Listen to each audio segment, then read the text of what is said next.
नमस्कार विद्यार्थी मित्रांनो. सार्वजनिक आरोग्य विभागाअंतर्गत पदभरती प्रक्रिया राबवण्यासाठीचं जे अंतर्गत परिपत्रक आहे, जी सभा घेण्यात आली होती या महिन्याच्या सुरुवातीला, या सभेचं इतिवृत्त जे आहे हे इतिवृत्त आपल्या हाती लागलेलं आहे. या अंतर्गत सामुदायिक आरोग्य अधिकारी या पदासाठी 1928 जागांसाठीची पदभरती प्रक्रिया राबवण्यासाठीची जाहिरात देण्यासंदर्भात जी अपडेट आहे त्यामध्ये देण्यात आली आहे. पाहू शकता, सार्वजनिक आरोग्य विभागाअंतर्गत पदभरती प्रक्रिया राबवण्यासाठी जी बैठक घेण्यात आली होती, आढावा बैठक, यामध्ये याबाबतची माहिती देण्यात आली आहे. तर विस्तारित माहिती डिटेलमध्ये आजच्या या व्हिडिओमध्ये पाहून घेऊयात की नक्की यामध्ये जे 1928 जागा ज्या आहेत सामुदायिक आरोग्य अधिकारी CHO या पदासाठीच्या कशा पद्धतीने भरले जाणार आहेत, कंत्राटी की कायमस्वरूपी. त्याचबरोबर या पदासाठी शैक्षणिक पात्रता, वयाची पात्रता आणि कामे काय काय असतात, डिटेलमध्ये सगळी माहिती आजच्या या व्हिडिओमध्ये जाणून घेऊयात. तर या पद्धतीने पाहू शकता जे परिपत्रक आहे यामध्ये सभेचं इतिवृत्त अंतर्गत परिपत्रक जे आपल्या हाती लागलं होतं. या अंतर्गत पाहू शकता आयुष आरोग्य सेवा संचालय महाराष्ट्र राज्य राष्ट्रीय आरोग्य अभियान यांच्या अंतर्गत हे 6 ऑक्टोबरचं सुरुवातीचं हे परिपत्रक आहे. विषय पाहू शकता, माननीय मंत्री सार्वजनिक आरोग्य आणि कुटुंब कल्याण यांच्या अध्यक्षतेखाली आयोजित पदभरती आढावा बैठकीचं इतिवृत्त आहे.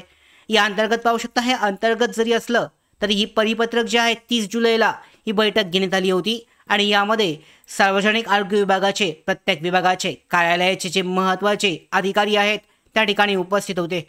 आणि या बैठकीमध्ये जे महत्त्वाचे मुद्दे आहेत यातला दुसरा मुद्दा आपल्यासाठी महत्त्वाचा आहे. त्याचबरोबर तिसरा मुद्दासुद्धा महत्त्वाचा आहे. पाहू शकता, NHM पदभरती जी आहे ही कंत्राटी पद्धतीने होते.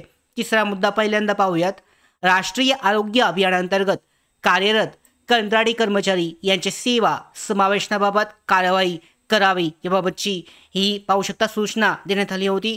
राष्ट्रीय आरोग्य अभियानांतर्गत कंत्राटी जे कर्मचारी आहेत त्यांना कायमस्वरूपी करून घ्यावे अशी त्यामध्ये सूचना देण्यात आली होती. आता दुसरा महत्त्वाचा मुद्दा आपण पाहणार आहोत की सामुदाय आरोग्य अधिकारी CHO कम्युनिटी हेल्थ ऑफिसर जो आहे या पदासाठी 1928 पदे भरण्याबाबतची जाहिरात 2 आठवड्यात प्रसिद्ध करावी. आता या महिन्याच्या सुरुवातीचं हे इतिवृत्त आहे. म्हणजे पाहू शकता 2 आठवडे म्हणजे या महिन्याच्या शेवटच्या आठवड्यामध्ये किंवा पुढच्या महिन्यामध्ये सुरुवातीला जाहिरात जी आहे 1928 पदांसाठीची येऊ शकते. आता महत्त्वाचा प्रश्न असा आहे की जी पदभरती आहे ही कंत्राटी पद्धतीने राबवली जाईल, कंत्राटी पद्धतीने असेल की कायमस्वरूपी असेल. आता पाहू शकता NHM अंतर्गत जी पदभरती होते ही कंत्राटी पद्धतीने असते, कायमस्वरूपी नसते. त्यामुळे 100% असे चान्सेस आहेत की 1928 जागा सामुदायिक आरोग्य अधिकारी या पदासाठी या कंत्राटी पद्धतीने भरल्या जातील. आता या पदासाठीचं शैक्षणिक पात्रता कशी आहे ती सुद्धा आपण डिटेलमध्ये जाणून घेऊयात.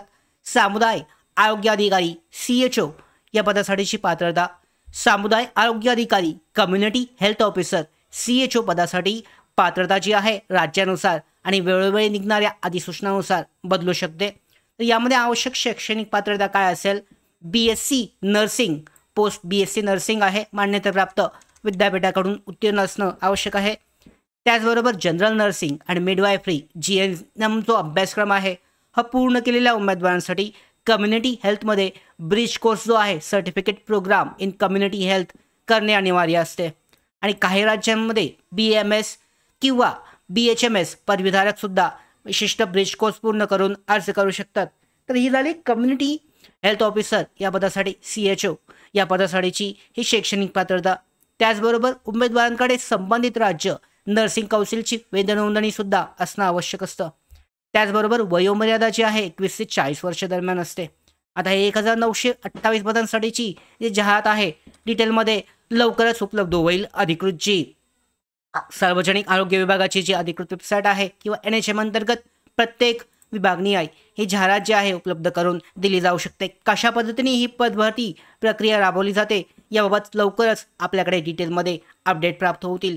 त्याचबरोबर पाहू शकता NHM अंतर्गत किंवा राष्ट्रीय आरोग्य अभियान अंतर्गत किंवा सार्वजनिक आरोग्य विभागांतर्गत जी मेगा पदभरती प्रक्रिया 2026 मध्ये राबवली जाणार आहे या संदर्भात सुद्धा बैठक जी आहे या महिन्याच्या सुरुवातीला झालेली आहे.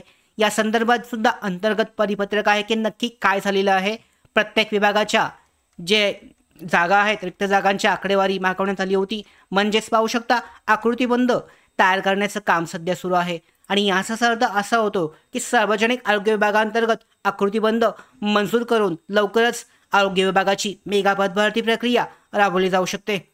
आता 1928 जागा ज्या आहेत यांची जाहिरात सुद्धा लवकरच उपलब्ध होईल. जाहिरात आल्यानंतरनं या पदासाठीची शैक्षणिक पात्रता, त्याचबरोबर अर्ज करण्यासाठीची पद्धत, कंत्राटी की कायमस्वरूपी, हे सुद्धा आपण डिटेलमध्ये जाणून घेणार आहोत. तर या सगळ्या अत्यंत महत्त्वाच्या अपडेट एवढ्यासाठीच नोकर भारतीच्या यूट्यूब चॅनलला सबस्क्राईब करा.